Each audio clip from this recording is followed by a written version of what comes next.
We know TCU and Baylor.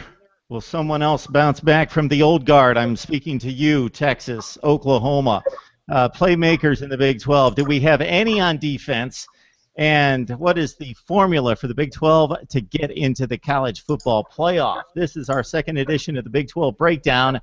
I'm Mark Rogers of Mark Rogers TV, connecting with the best bloggers in the Big 12. We've got a good group today with Sean Cordy of Today's You. We've got David Smith from SmokingMusket.com, and we also have Gerald Tracy from the Cowboys Ride for Free, talking Oklahoma State specifically.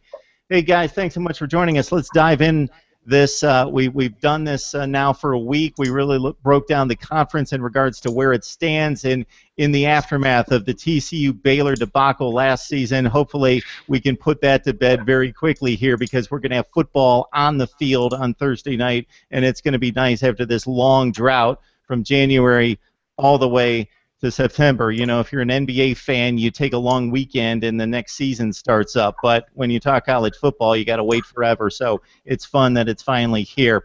So, hey, Sean, we'll start with you in regards to an overview of where you see the Big 12 standing this season. Some of the key players, the key items that could really shape this race coming up in 2015.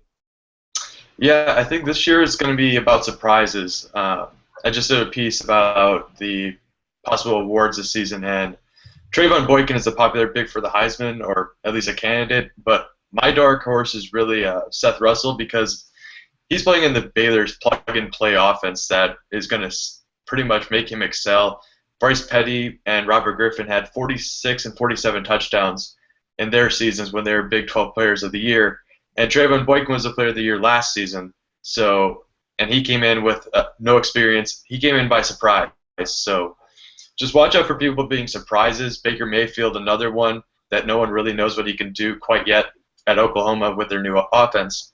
So I think teams are really going to excel off their new players that no one's been able to prep for quite yet. And week 1 is going to be our first opportunity to see that.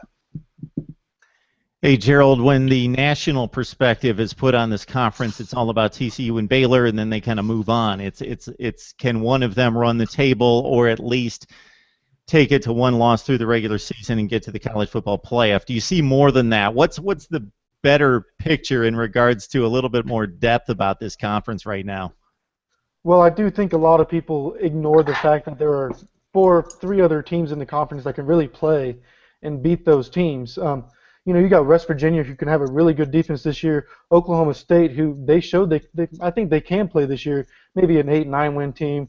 OU, who, you know, they're always a threat whenever they're at home. So I think that Baylor or TCU will be one of the two teams that comes out of the conference. But I wouldn't be surprised if one of those two stumbles against an OU, OSU, West Virginia, even Texas. If Texas defense, if they can find an offense to put out there on the field, you know, some of these the depth in the conference is there. I don't think that's really a question, but it's who's going to do it this year. Hey, David, what are your thoughts in regards to past TCU and Baylor when you look at the Big 12 coming up? Well, honestly, I mean, Oklahoma really somehow, whenever OU, has pretty much ran the conference between them and Texas throughout the year, somehow are flying under the radar, honestly. And it's actually kind of surprising with Baker Mayfield coming in from Texas Tech. And also Lincoln Riley coming in as a first-year offensive coordinator. I'm always kind of shaky whenever Oklahoma continues to change their offensive coordinators, but Lincoln Riley's a really good pickup. So whenever we got Baker Mayfield, who probably can do something, and then Samaje Perine and Alex Ross both returning, very, very good. Sterling Shepard looks great.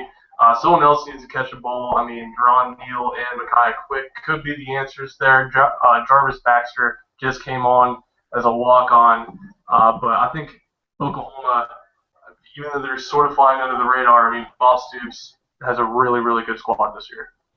Hey, Sean, it seems kind of strange to me that one bad season or marginal season by their standards just kind of knocks Oklahoma off the map. If we were sitting here this time last year, it was Charles Tapper, Eric Stryker blowing up the Alabama offensive line that was off to the NFL very shortly after that in the Sugar Bowl, winning by 2 touchdowns against what many people thought was the best team in the country. And here a year later, it's like Bob Stoops needs to find something else to do. So Oklahoma, do they have a shot? Who else do you like in this race possibly jumping up?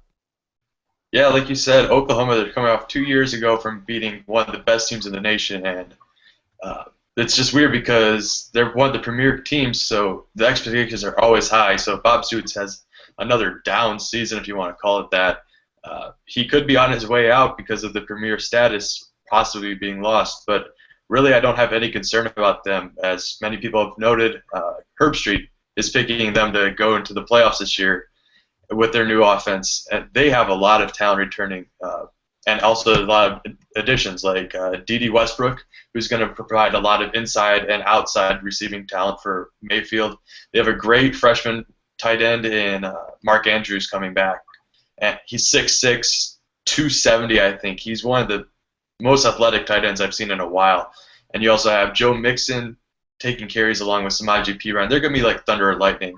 There's no doubt that they can do it. And their defense was off last season, but really with Eric Stryker and Charles Tapper coming back and Zach Sench as possibly the best corner in the conference, I really don't see any problem for them doing well on either way. And like we've stated before, at home, they hardly ever lose. They've lost 3 times in the last 3 seasons, twice last year, but otherwise they're really solid. And then their in-state rivals, Oklahoma State, I love what Mason Rudolph's doing. And I think that they're going to be on track to start contending for the conference again.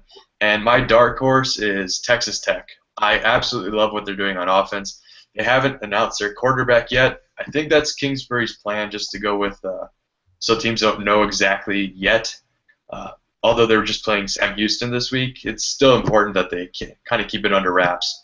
And their defense is bringing back pretty much all their seniors. They got great talent coming back with Pete Robertson at the end. I see them being a 9-win team and possibly contending. You mentioned, Sean, what Oklahoma is doing on offense, and this is something that they are not that far removed from as a coaching staff, at least from the head coach, Bob Stoops. Of course, Landry Jones just a few years ago, despite taking much criticism in regards to losing a lot of big games and not meeting expectations as a team, set tons of records at OU, and they go back to a spread attack, and people undersell what that means for a running game. It opens up lanes, it spreads the field. Samaje Perine, you mentioned Joe Mixon. Alex Ross has a ton of speed. He'll get some carries as well, and Oklahoma could be extremely dangerous on offense. Gerald, your team, Oklahoma State, a lot of people excited about what the Cowboys could bring. Do you think that's overhyped just a bit? Tell us about the Cowboys. It's a little bit overhyped. If the schedule's set up differently, if it was like a last year schedule, I think it would be way overhyped. But the schedule's just so easy. The way it's set up, I wouldn't say easy, but if the Cowboys do go in rolling and play like they showed they were able to at times last year, it'll be a different team. Also, last year, you forget, they were missing half their offensive line. Zach Crabtree didn't really play until the Baylor game. Mason Rudolph, I like him. A lot of people are really high on him. I don't put him in a Heisman candidate area, obviously. I don't think he's going to win any big awards. This year, it's going to be, I'm really more focused on that running back group, the 3 running backs that are playing.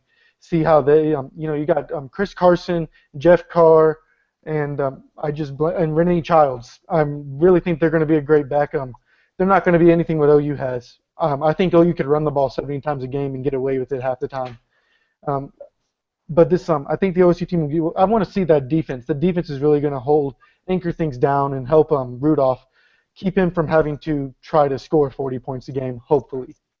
Yeah, your defense 2 years ago in 2013 basically made up the front 7 of all Big 12 selections. You were loaded up front. You lost most of those guys and then suffered, especially early in the season. But a lot of these guys matured later in the season, and you played some pretty good football down the stretch. Shocked a lot of people with a bowl win, really a dominant performance for the most part against Washington. So Oklahoma State, a team to look out for. West Virginia, David, of course, your situation is most people expect you to score a ton because of Dana Hogerson's track record and also Clint Trickett at quarterback and the 2 NFL wide receivers, but they're gone, and you're telling me the defense should be pretty good. Absolutely. The defense is probably going to be one of the best in the country, and it wouldn't be surprising at all if this was the best defense in the Big 12. With Carl Joseph coming back probably should have entered the draft last year, but he comes back. He's a major factor in that backside, and also Javon Askew Henry acting as if a true freshman comes in with absolutely no inexperience, at least from what you can tell, coming in and getting big turnovers whenever it comes to the Big 12, just acting like it could be a junior or senior, just a true freshman last year. And then Daryl Worley coming in a corner, very good. KJ Dillon could be one of the most influential players on this team outside of the quarterback because he's also a punt returner. He's a special talent. The rest of the defense mostly comes back. So a very strong front seven, or six, I guess, whenever it comes to West Virginia's setup. And then everyone in the back also very strong. So when it comes to defense, very good. Offensively, the big question is how good Skylar Howard's going to be and how accurate he's going to be. He can actually really sling it, but whenever he misses by a lot. So the passing game could be a question mark. Running game should be just fine. Russell Shell should be just fine. Wendell Smallwood also very good. The big question will be how much is Skylar Howard going to run, considering he has the wheels. And William Crest is also sitting there as a backup quarterback, but also sometimes Daniel Holgerson may use him as a wideout. So you could have two quarterbacks on the field where both of them are mobile. So you could have a situation where Skylar Howard actually throws to William Crest, who ends up throwing the Sheldon Gibson down the field. That's not something we've seen at West Virginia ever, pretty much. So I would not be surprised if week 4 in Norman you see Daniel Holgerson just throw crazy stuff at lawsuits and see how it goes. From a national perspective, I think Oklahoma's the wild card. They could muddle through another 8-4 campaign, or they could challenge the big boys, maybe finish 11-1. They have Frank Shannon coming back at linebacker. He was one of the best in the Big 12. They're loaded at linebacker with Dominique Alexander, and at running back, as Sean explained to us, Baker Mayfield running the show at quarterback, Sterling Shepard, one of the best in the business. Do they find those complementary wide receivers, and do they find more depth in the secondary to complement Zach Sanchez? So we've talked Oklahoma. Here's the team right here. If you can read that, Texas. What is going on with Texas? Because I don't expect them to be a wild card, because I don't think there's much chance that they're going to contend for the conference championship. But Sean, I'll kick it to you, because Texas has to be Texas if this conference is going to gain national respect. Not that they can't get to the college football playoff if one of the three that we're talking about can jump up and go 11-1, let's say. But man, Texas has not contended for national honor since 2009 when they went to the championship game. They have barely been 5 to 8 games over 500 since then. That is a long drought, and for a program that produced Major Applewhite, Vince Young, Colt McCoy at quarterback, they haven't been able to find a quarterback for like 6 years who's been any good. So your take on Texas and them kind of losing this state to Texas A&M and Kevin Sumlin. Yeah. Texas is not Texas anymore, and I'd like to say they are a wild card, because I can definitely see them going a 4-win season, or I could see them taking 9 wins this year. It really depends all around their quarterback. They banked on Swoops last year, but he struggled, was very inconsistent. If he can get the run game starting using his wheels and his size, he's really unstoppable. He's very similar to Vince Young, but the thing is, he is way too inconsistent, and he's going to be splitting snaps with Jared Hurd this opener against Notre Dame. So if they lose and Jared Hurd starts playing better, Swoops is out. They have to give Hurd the best chance to start playing he's a redshirt freshman. So if they can use him for the next 4 years and develop him, have a 4-year plan with him, that's probably the best thing they can do. And they have so many questions on the offensive line that are going to make that difficult to make either one of them start doing really well. They have Jonathan Gray, who's a hopeful, good running back, and at wide receiver they lost some talent last season with Shipley gone for the NFL and a few others, but there's just so many question marks, and even on defense. But they're a lot like TCU in that sense that last year they weren't expected to do much. They have an athletic quarterback, athletic running back, but they weren't expected to do much, but they still became conference champions. So it's really tough to say what could happen. Hey, Gerald, you can either jump in on Texas. Don't want you cut you off there, but I also want to tap you guys for the players in the conference that you're excited to see, whether those are household names or guys flying under the radar, maybe some of the matchups that you think are going to shape this conference race too. So. I was just going to say about Texas. My thing with Texas, I mean, they got to find a quarterback and they got to do it quick. And not only that, look at their schedule. They open up with 7 bowl teams before they play somebody who didn't go to a bowl game last year. A lot of those teams, they lost some players. They were still bowl teams last year. Really, the only definite win I could say in the first 3 games is probably Rice, Cal maybe. But then you got OSU, TCU, OU, even Kansas State. By that time, Kansas State might have its footing and may start to be getting on a roll. I'm not sure on Texas. I see them at the high 8 wins, 7 wins. I'm really not sold on them right now. All right, David. Anything on Texas? Anything on some out-of-conference matchups or in-conference matchups that you're looking for? What's that? I'm sorry. Yeah, just in regards to whether it's Texas, whether it's conference matchups that you're looking forward to, or some of those non-conference games that are going to bring credibility to the Big 12, some players that you're excited to see this fall? Sure. Actually, just to throw down a little bit once more on Texas, that I actually am pro Texas, not necessarily for this year, but just on Charlie Strong as a whole. Being as a West Virginia person, being a Big East person, I saw Charlie Strong take Louisville from what they used to be to what they actually end up being. Charlie Strong is one of the few coaches I've seen take in a Big East team into Mount Pushkar Stadium and build it to the point where they can win in Louisville. So seeing what he did with the Louisville program, whenever Texas actually hired Charlie Strong, everyone around here is like, great, we have to play Charlie Strong every year. And actually West Virginia right now is a Charlie Strong problem because they can't seem to beat him.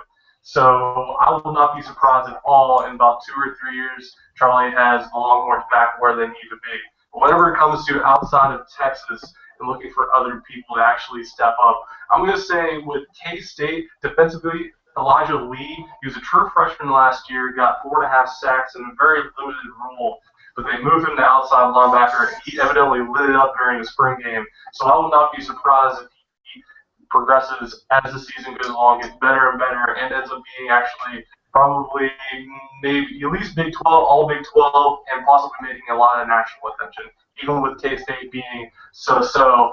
But, I mean, they have a lot of people coming in, TCU, Baylor, OU, all at home. So I would not be surprised if he makes noise on the national stage at some point in the season. All right, David, these shows live forever. So once again, Texas in the next 3 or 4 years is going to accomplish what? It's happening. I would say Texas is probably going to they're going to be competing for conference championships by 2020. It's going to happen because they're Texas and Charlie Strong is good enough with that crew collar that he usually wears, just like the long sleeve sweater he used to be wearing in Louisville. I don't know if he's still wearing those anymore, but he's bringing tigers onto the campus. I mean, this is going to happen. He's going to there's no way he's going to fail. Yeah. That's the precursor to championship contention. Yeah. Tiger. That's what Very he good. needs. Yeah. Very good. And by championship contention, we mean on the last weekend of the season, they're playing for a conference championship. 2020? I can see that. Sure. Okay. Not All right, this year. Sean. I'm not saying that. Tyler and Swoops is not nearly as good enough. And they're back. I mean, I would probably say their backup, Gerard, Hurd,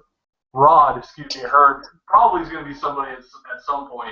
But there's probably some kid that's like a sophomore or in junior high that they're going to get signed. Well, I guess it's not Max Brown anymore, so they're not probably looking at junior high kids anymore. But, they'll get somebody. They'll be fine. It's Texas. They'll be fine. Yeah. No, They haven't been fine for 6 years. think- All right. Our problems. They haven't been. They haven't been any good. I know they went like 9-4 one year, but it was a pretty weak 9-4, and Oregon just annihilated them in the Alamo Bowl a couple of years ago. That was the best season they've had in the last 6 years. Sean, the game that I would argue is the most important for this conference this season. Of course, it doesn't count for the conference standings, so those are the most important games technically. But in regards to what this conference needs to do to to get to the college football playoff, I say Oklahoma, Tennessee. Most important game because either one of two things happens. Either Oklahoma makes a name for itself and then continues to play well after beating Tennessee and wins a conference championship, or they set things up to look good for TCU and Baylor after they beat Oklahoma, who just beat Tennessee. So I think that game is enormous for this conference to gain some credibility back. Oh, yeah, definitely. I mean, the only reason I would say, not the only, but it's the SEC. Everyone is on that bandwagon that the SEC is the top dog among the Power 5 conferences, and they are. So if you get one team to take down one of the rising teams in the conference, that is absolutely huge. That changes the mindset about both conferences as a whole. So, and that's also going to be the first test about Oklahoma's new offense against Tennessee's SEC defense. They're great. I mean, there's really no doubting it, and they have a great quarterback in Joshua Dobbs. So it's going to be a really good battle between him and Baker Mayfield, hopefully, and setting the national bar really high. Who are you excited to see this season, Sean? Well, in terms of players, because I mostly cover and look at Baylor. Not many people know about this, but the third-string quarterback, Chris Johnson, he's 6'5", 6'6"-ish, and he was recruited as a defensive end. But Art Briles, along with moving Laquan McGowan to tight end, he's also moving Chris Johnson to inside receiver. He's probably the tallest inside receiver that there's ever been on college football. So he is the player I'm most excited looking forward to on them. And then on defensive side for Baylor, Trevon Blanchard is playing nickelback. He's essentially a cornerback and linebacker mixed together. He's absolutely aggressive. He's incredible. He's a great motor. Art Briles has nothing but positive things to say about him. He's going to be one of the X factors for Baylor's defensive backs this year. Hey, Gerald, whether it's Oklahoma State or the rest of the Big 12, maybe some players not on the radar right now that we'll know about in December. You know, I'm sure most of y'all have probably heard about it if you follow the ESPN Big 12 blog at all, but really, I want to see Chris Carson. He's going to he's a starting nod for the Cowboys, but really it's going to be about a 5-carry difference between him and Rennie Childs. I really think that Carson's going to be great. From what we've heard, from what we've seen, he's a big back. He can just power through the offensive line, defensive line. Really excited to see him. And then he's on the radar. People seem to love Baker Mayfield right now. I want to see what he can do. You know, last time we saw him, his last few games at Tech, I think it was 1 touchdown to 7 interceptions. I want to see, is he really improved? Is this OU offense really going to help him get to where he was the first few weeks when he was at Tech, when he was playing those, UTEP, I think is what it was. I want to see how well he's going to play. And obviously I want to see P-Ron. You know, he's the rival school and all, but at the same time, you just got to, when you see a guy like him, just being able to run, do whatever he wants on the field, I want to see what he's able to do more. Hey, David, so we got players you're excited to see. We have the conference race. Can you handicap the conference race as well? Pick a winner. You can go 1 through 10 if you'd like, if you want to throw Kansas and Iowa State into the mix, and we at least get to mention them for like one of the few times ever. And then also let us know if you think that the Big 12 is going to make it to the college football playoff. I think the Big 12, number one, they're going to make it. I think it's going to be TCU. I want to see Seth Russell play, but I just can't say that Baylor's going to win the conference until I see their quarterback actually come in and do it. You're absolutely right whenever you're talking about the plug-and-play offense and having him just come in and just assume that he's going to be fine. I can't on good conscience say that they're going to be just okay. So there's not this at all. It just bothers me. I just can't do it. So I think TCU and Trevon Boykins, like him being a Heisman contender already, they're going to be just fine with Colby Listenbeat and Josh Doctson coming back. Paul Dawson leaves whenever it comes to the linebacking core with 108.5 tackles or something like that. So they're going to be absolutely fine. TCU. Baylor's going to be 2. Probably, I think the third place is going to come down to Bedlam. I want to say Oklahoma State just because it's home, but it's probably going to be OU. So OU 3, Oklahoma State 4. I'm going to say West Virginia 5. Texas or K-State 6 and 7. Might be Iowa State 8, Texas Tech at 9. I don't think they're going to be able to do it this year, and unfortunately Kansas at the bottom. I don't know. I don't feel it. I'm not feeling it over there at Lubbock. I don't know. I don't know if Cliff Kingsbury can figure it out yet. I don't know, man. I'm not sure. David, how good is the conference against the other Power 5? I think they're better than the ACC, so we're going to be fine. Okay, we're getting thumbs up all around. I just did it in the show. They didn't agree. They don't even think you're in the running. They're taking on the Big Ten and the Pac-12. But, yeah, that goes beyond it. TCU, Minnesota, of course, the Horned Frogs won that easily last year. Could be a little bit more difficult, although I think they've got too many playmakers still for Minnesota. We also have a Texas Notre Dame game. Anything else you're looking out for this weekend, David? Ooh, I think Wisconsin actually make it a little bit better of a game for Alabama, but it has nothing to do with this conference. I would say actually in Morgantown, the Georgia Southern game coming into Mountaineer Field, I think it's at 7 or 7:30. Georgia Southern might have the second best rushing game in Georgia, but they also last year had the second best in the nation. So you're going to see a lot of triple option. If West Virginia hadn't been preparing for this game for about a month now, then I would say it would probably actually be all upset alert. But do not be surprised that the Mountaineers are only up by like 3 or 6 going into the fourth quarter. Gerald, who's going to win the Big 12 this year, and what are you excited to see this weekend?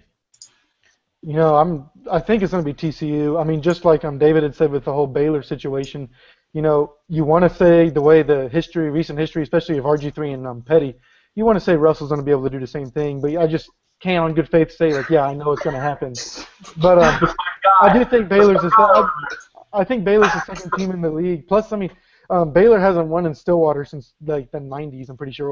Older than some of us have been alive. So, I mean, that's going to be a tough enough trip right there. I do think OSU's probably the third or fourth team. I don't think OSU's going to be better than Baylor or TCU. I think TCU's going to win it, and TCU will be the representative in the playoff. I think TCU's going to they might go undefeated throughout the year. I'm excited this weekend, obviously, just to see football again. As an OSU person that covers OSU, excited to see Central Michigan. I want to see Cooper Rush play.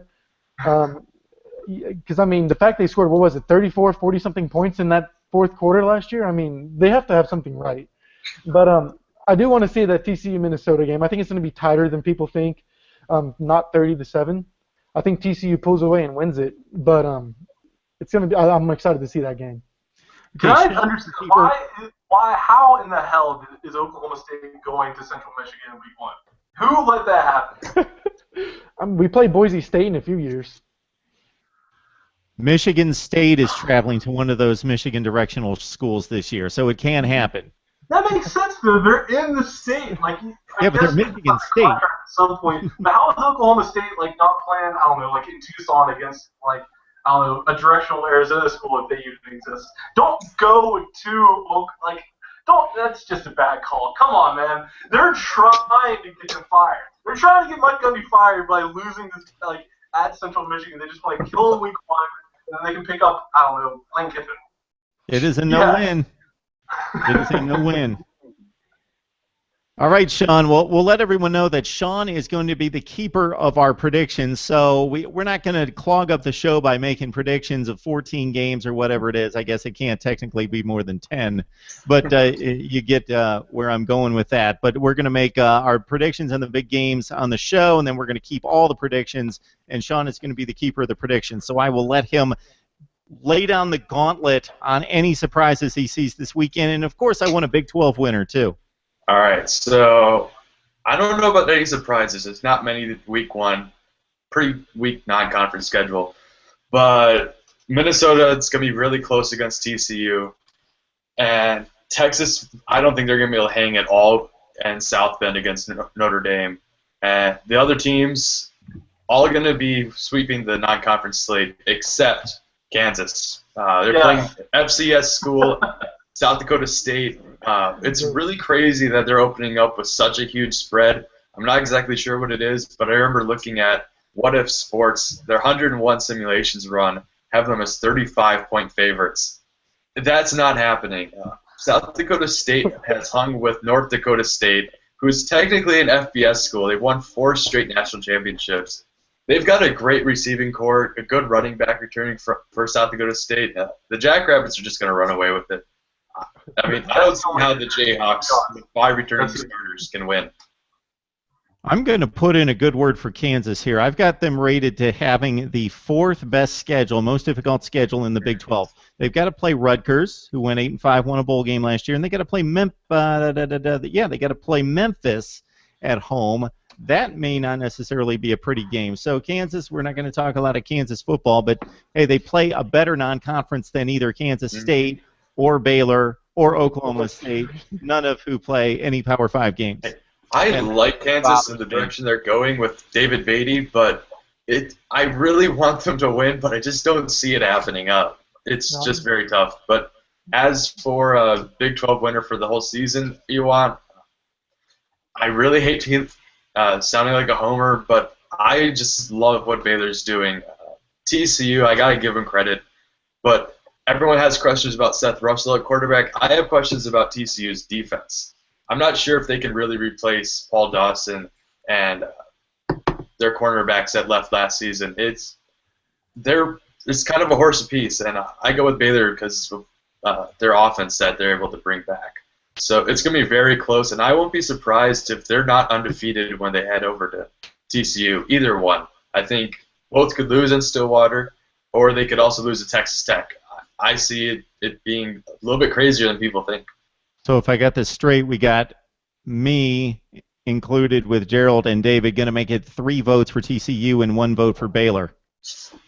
Yeah, I think so. You know what? I still have about 24 hours, a little less than that, to make a prediction before they kick off tomorrow night. So I may change it because I'm kind of liking that Oklahoma deal. I think we might have a wild card in the college football playoff.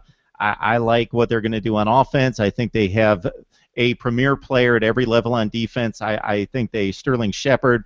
I think they could pull some surprises and maybe get this thing done. Nobody's counting on them this year, so they don't have the pressure of being a top 5 team this year. That's true. They play very well when they're the underdogs. But here's the other thing: you bring up schedules about Kansas. Oklahoma's schedule is really daunting. I mean, they go to Waco this year. Baylor destroyed them in Norman last year. No one's beat anyone in beat Baylor and McLean yet. I mean, it's just been one season, but even when they're playing in Floyd Casey, their home and field advantage for Baylor is incredible. And TCU, they have to head over to Fort Worth as well. So it's going to be really tough. Yeah, I've got to go along with that. I see where you're going with that. And in addition to where they play the games, it's backloaded. Their last 3 weeks are pretty rough. Baylor, TCU, Oklahoma State, back to finish the season. So Oklahoma's going to have to do it at the end. We're not going to know a whole lot about the Sooners against the upper echelon until we get to mid-November.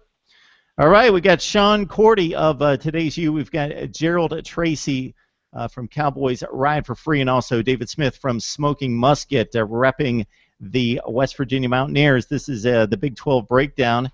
And, guys, appreciate the time. No problem. No problem. Thanks for having us. Thanks.